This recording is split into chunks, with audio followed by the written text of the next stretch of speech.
बंट्या, चल आज आपण राज्यपालावर डिस्कशन करू. तू राज्यपालाचे कलम सांग, मी ते तुला लक्षात कसं ठेवायचे याची भन्नाट ट्रिक सांगतो. ओके, राज्यपाल कलम चल सांगतो. बघ, कलम 153. कलम 153 नुसार एक राज्यपाल असेल अशी तरतूद केलेली आहे. आता याला लक्षात कसं ठेवायची याची ट्रिक सांग मला तू.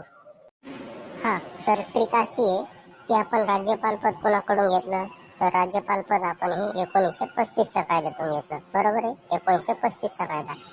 आता त्या 1935चे जे शेवटचे 2 अंक आहेत 35, त्याच्या अदला बदल केली तर 53 होत.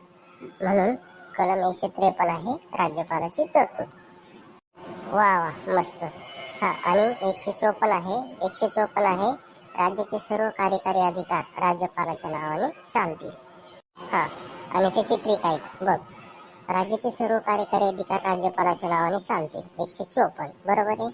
आणि जर ते कार्यकारी अधिकार एखाद्या व्यक्तीने कार्य पार पाडले नाही, राज्यपालाच्या नावाने जे कार्यकारी अधिकार चालतात ते जर त्यांनी व्यवस्थित केले नाही, तर राज्यपाल काय करतात, त्याला चांगला चोप देतात, म्हणजे 54 असं लक्षात.